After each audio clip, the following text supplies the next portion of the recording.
DGP Harish Kumar Gupta అయితే ఒక strong warning అయితే ఇవ్వడం జరిగింది. సరే వాళ్ళైనా పెడుతున్నారంటే ఎవరు పెట్టినా తప్పే, ఎవరు పెట్టినా దీని పరిధిలోకి వస్తారు. పార్టీలతో సంబంధం లేదు. ఆ పార్టీ ఈ వాళ్ళు పెట్టారా, నీళ్ళు పెట్టారు, వీళ్ళు పెట్టారు, నాళ్ళు పెట్టారంటే కుదరదు. అసభ్య పదజాలంతో కించపరిచే విధంగా కావచ్చు, మహిళలను కించపరిచే విధంగా కావచ్చు, అన్నిటికీ మించి అసత్యాలను ప్రచారం చేయటం కావచ్చు, రాష్ట్ర ప్రభుత్వం మీద దుష్ప్రచారం చేయటం కావచ్చు, ఫేక్లు మార్పింగ్లు చేయటం కావచ్చు, ఇలాంటి వాటి మీద సివియర్ రియాక్షన్ ఉండబోతుంది. దీనికోసం అంటే ఒక సిస్టమ్ని కూడా ఏర్పాటు చేశామని చెప్పి మానిటర్ చేయడానికి, సోషల్ మీడియాను పూర్తిగా నిరంతరం మానిటర్ చేయడానికి ఒక సిస్టమ్ను కూడా ఏర్పాటు చేశామని చెప్పి నిన్న హరీష్ కుమార్ గుప్తా మీడియాతో మాట్లాడుతూ చెప్పడం జరిగింది. ఇప్పటి వరకు దాదాపుగా 1344 మందిని అరెస్టు చేశారు. అలాగే 1549 కేసులు పెట్టారు. 4529 అభ్యంతరకర పోస్టులను సోషల్ మీడియా నుంచి అయితే తొలగించడం జరిగింది. సంబంధిత సోషల్ మీడియా ప్లాట్ఫామ్కు పోలీసుల తరపు నుంచి ఒక నోటీస్ ఇచ్చి ఆ మ్యాటర్ని ఏదైతే ఇష్యూలు ఉన్నాయో ఆ ఫేక్ కంటెంట్లు కావచ్చు, మార్పింగ్లు కావచ్చు, ఆ పోస్టులు మొత్తం కూడా తొలగించారు. దాదాపుగా 4500కు పైగా తొలగించడం అయితే జరిగింది. సో సోషల్ మీడియా ఖాతాల్లో తప్పుడు ప్రచారాలు, వదాంతులపై జీరో టాలరెన్స్ విధానాన్ని అవలంబిస్తున్నట్టుగా స్పష్టం చేశారు. ఐటీ యాక్ట్తో పాటు బిఎన్ఎస్ కింద కూడా కేసులు నమోదు చేస్తున్నామని, నకిలీ ఖాతాల్లో పోస్టులు పెట్టి తప్పించుకు తిరిగే వారిపై అబ్సెంటియా అనే విధానాన్ని కూడా అమలు చేస్తున్నామని చెప్పి చెప్పడం జరిగింది. సోషల్ ట్రబుల్ మాంగర్స్ పై ప్రత్యేక మానిటరింగ్ వ్యవస్థ ద్వారా నిఘా పెట్టామని, ఏఐ విశ్లేషణ, రియల్ టైం పర్యవేక్షణ, డిజిటల్ ఫోరెన్సిక్ విధానాలతో ఎటువంటి వారినైనా సరే గుర్తించి శిక్షిస్తామని చెప్పారు. అలాగే విదేశాల్లో ఉండి కొంతమంది నడుపుతారు. వైసీపీకి వచ్చింది ఏంటంటే వాళ్ళు విదేశాల నుంచి నడుపుతారు. వాటి ద్వారా తీవ్రమైనటువంటి అసభ్య పదజాలంతో దూషిస్తూ ఉంటారు. అలాంటి వారికి కూడా ఒక రకంగా స్ట్రాంగ్ హెచ్చరిక ఏంటంటే ఎల్ఓసి జారీ చేస్తారు ఇక్కడ. అంటే ఇక వాళ్ళు దేశంలోకి రాలేని పరిస్థితి ఏర్పడుతుంది. సరే అక్కడ ఉన్నప్పుడు వాళ్ళ ఆటలు సాగొచ్చు, కానీ ఎటువంటి పరిస్థితుల్లో కూడా దేశం రాలేరు. కానీ వాస్తవానికి వాళ్ళ కుటుంబాలు అన్నీ ఇక్కడే ఉంటాయి.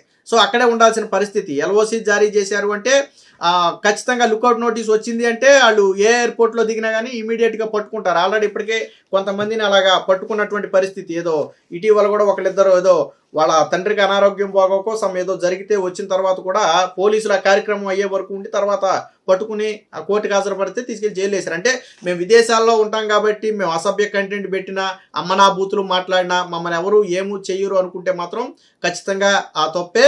ఏది ఏమైనా ఆ వైసీపీ సోషల్ మీడియాలో రోజు రోజుకి ముఖ్యంగా ఫేక్ పోస్టులు, మనమే 2-3 రోజులకు ఒక ఫేక్ వీడియో గురించి చేస్తున్నాం. ఈవెన్ నిన్నగాక మొన్న కూడా మనం కాకినాడ పత్తికోడ దగ్గర రోడ్డు వేస్తే ఆ రోడ్డును పరీక్షించడం కోసం అధికారులు టెస్ట్ చేయడం కోసం ఆ తార్ రోడ్డు మీద చిన్న హోల్ తీస్తే ఆ హోల్ని తవ్వేసి ఇదిగో కూటమి ప్రభుత్వం వేసినటువంటి రోడ్డు నాణ్యత అని చెప్పి ఒక ఫేక్ని క్రియేట్ చేశారు. తర్వాత అధికారులు దానికి సంబంధించినటువంటి పూర్తి వీడియోలు, వాళ్ళు చెకింగ్కి వెళ్ళినటువంటి వీడియోలు అవన్నీ కూడా విడుదల చేయడం జరిగింది. ఇలా 1 కాదు 2 కాదు అనేక ఫేక్ ప్రచారాలు. వాస్తవానికి జరిగేది ఒకటి, వీళ్ళు చెబుతున్నది ఒకటి.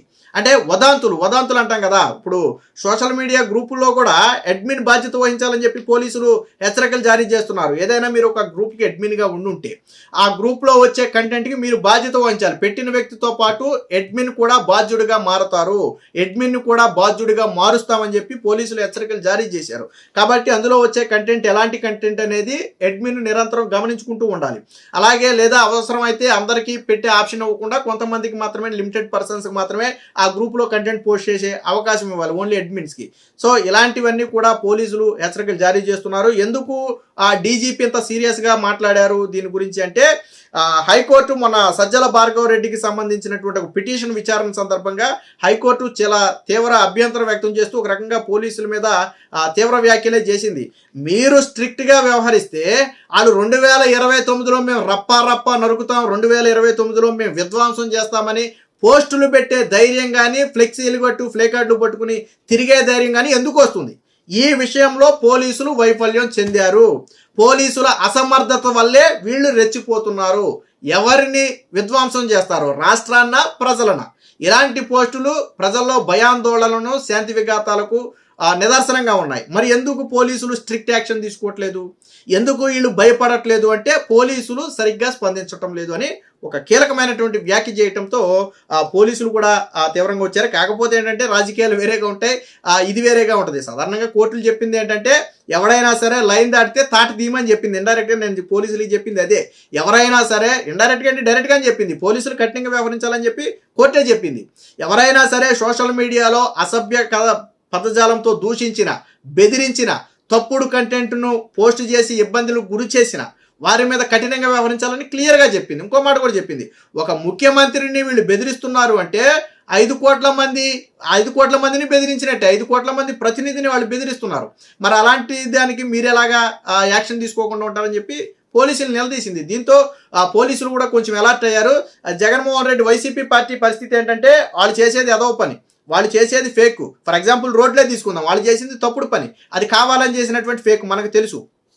కానీ వాళ్ళని అరెస్ట్ చేశారనుకోండి, నారా లోకేష్ రెడ్ బుక్ రాజ్యాంగం, కూటమి ప్రభుత్వంలో కార్యకర్తలకు స్వేచ్ఛ లేదు, మాట్లాడినా ప్రశ్నించినా అరెస్టులు చేస్తారా? ఇది వైసీపీ వాక్ స్వాతంత్రం లేదా, మాకు స్వేచ్ఛ లేదా, ఇది సాక్షిలో రాసే హెడ్డింగులు. వీ స్టాండ్ విత్ అని చెప్పి వాళ్ళ పేరు. వాస్తవానికి రాజకీయ విమర్శలు ఎన్నైనా చేయండి, హుందాగా చేయండి, రాజకీయ విమర్శలు ఎన్నైనా చేసుకోవచ్చు, దాని గురించి అసలు అభ్యంతరమే లేదు. గంటలు మాట్లాడవచ్చు, వాళ్ళకి ఆ రైట్స్ ఉంది, ఆ స్వేచ్ఛ ఉంది. బట్ వ్యక్తిగత స్వేచ్ఛ పేరుతో మా ఇష్టం వచ్చింది మాట్లాడతామంటే ఊరుకో. రాజ్యాంగం కూడా అదే చెప్తుంది, స్వేచ్ఛ వరకు ఉంది. అలాగని చెప్పి ఎదుటివారిని కించపరుస్తానన్నా, ముఖ్యంగా మహిళలను అసభ్య పదజాలంతో దూషిస్తానన్నా, లేదా ఫేక్ మార్పింగ్ కంటెంట్లతో సమాజంలోకి విచ్చలవిడిగా నేను దూసుకువెళ్తానన్నా ఒప్పుకోవు. ఈ నిన్న డీజీపీ చెప్పింది కూడా అదే, చాలా స్ట్రిక్ట్ యాక్షన్ ఉండబోతుంది. ఎందుకంటే హైకోర్టే వాళ్ళకి ఫ్రీ హ్యాండ్ ఇచ్చింది పోలీసులకు. ఇంకోటి కూడా గుర్తు చేసింది మన హైకోర్టు, గతంలో జడ్జీల మీద పోస్టులు పెడితే మేము ఆల్రెడీ సిఐడికి ఇచ్చి వాళ్ళు చెయ్యకపోతే మేము సిబిఐకి ఇచ్చిన తరువాత కూడా వీళ్ళలో మార్పు రాలేదు అంటే ఏమనుకోవాలని చెప్పి ఒక క్వశ్చన్ అరైజ్ చేసింది. హైకోర్టు మర్చిపోలా, గతాన్నేం మర్చిపోలా.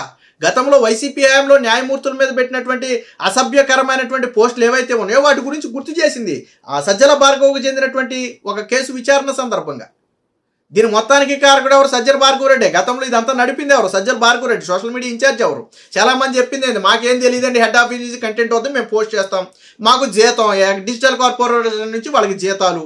గతంలో దాదాపుగా 200-300 మందికి పైగా వైసీపీ సోషల్ మీడియా కార్యకర్తలకు డిజిటల్ కార్పొరేషన్లో 30,000 దగ్గర మొదలుపెట్టి 1,30,000, 1,20,000 వరకు హైయెస్ట్ శాలరీలు ఉన్నాయి. అందరికీ శాలరీలు ఇచ్చారు. మెజారిటీ పీపుల్కి 70,000-80,000 శాలరీలు ఇచ్చారు. ప్రజల సొమ్ముతో ఫేక్ కంటెంట్లు వేయించారు వాళ్ళతో. వైసీపీ డిజిటల్ కార్పొరేషన్, అందుకే కూటమి ప్రభుత్వం వచ్చిన తర్వాత దాన్ని పూర్తిగా ఎందుకు పక్కన పెట్టిందంటే అదంతా ఒక స్కామ్ మయంగా మారింది. వైసీపీ కార్యకర్తలకి జీతాలు ఇచ్చుకున్నారు 100 కోట్ల రూపాయలు. డిజిటల్ కార్పొరేషన్లో జరిగింది అదే. అందుకనే ప్రస్తుతానికి దాన్ని పూర్తిగా కూటమి ప్రభుత్వం దాని జోలికి అసలు పోలా, డిజిటల్ కార్పొరేషన్ జోలికి పోలా. ఎందుకంటే అది పూర్తిగా అవినీతిమయమై కూరుకుపోయింది. దాని మీద విచారణ జరుగుతుంది ఇంకా. సో ఏది ఏమైనా విచ్చలవిడిగా వ్యవహరించిన, బూతులు మార్పింగులతో పాటు అసత్య ప్రచారాలు చేసిన కఠినంగా వ్యవహరిస్తాము, వారి మీద కఠిన సెక్షన్లు పెట్టడంతో పాటు హెబిచువల్ అఫెండర్స్ అని చెప్పి ఎవరైనా సరే పదే పదే అదే పనిగా చేశారనుకో. సాధారణంగా ఏంటంటే సరే ఒక పోస్ట్ పెట్టారనుకోండి, కోర్టులు ఒకసారి వార్నింగ్ ఇచ్చి వదిలేస్తాయి, లేదా నోటీసులు ఇచ్చి వదిలేస్తాయి, రెండోసారి పెట్టినా వదిలేస్తాయి. బట్ పదే అదే పెడుతున్నాడు అనుకోండి, సో ఇది కావాలని చేస్తున్నటువంటి పని అని చెప్పి, అది చిన్నది కావచ్చు పెద్దది కావచ్చు, వెంటనే కోర్టులు ఏం చేస్తాయి అంటే రిమాండ్కి ఇస్తాయి, తీసుకెళ్లి జైల్లో వేస్తారు. రిమాండ్ని అవసరమైతే పొడిగిస్తాయి. 3 నెలల నుంచి 6 నెలల వరకు జైల్లో ఉండాల్సిన పరిస్థితి ఏర్పడుద్ది. ఎందుకంటే పదే అదే పని చేస్తే ఇది కావాలని చేస్తున్నటువంటి కుట్రగా కోర్టులు కూడా భావిస్తాయి. ఏది ఏమైనా మొత్తంగా సోషల్ మీడియాలో వైసీపీ ఎవరైతే పేటీఎం బ్యాచ్ ఉన్నారో వారు మాత్రం తోక జాడిస్తే మాత్రం కట్ చేస్తామని చెప్పి పోలీసులు అయితే ఒక స్ట్రాంగ్ వార్నింగ్ అయితే ఇచ్చారు. ముఖ్యంగా కోర్టులు కూడా అలాంటి వారి పట్ల ఎట్టి పరిస్థితుల్లో ఉపేక్షించొద్దు. పోలీసులు కఠినంగా వ్యవహరిస్తేనే వీళ్ళందరూ కంట్రోల్లో ఉంటారు. కాబట్టి ఎట్టి పరిస్థితుల్లో పోలీసులు అలాంటి వాళ్ళని ఉపేక్షించొద్దని స్వయంగా హైకోర్టే వారికి ఫ్రీ హ్యాండ్ ఇవ్వడంతో ఇప్పుడు పోలీసులు కూడా దీన్ని చాలా సీరియస్గా తీసుకున్నారు. ఏది ఏమైనా ఇక నుంచి వైసీపీ పేటీఎం బ్యాచ్ ఆగడాలైతే సాగే పరిస్థితి లేదు.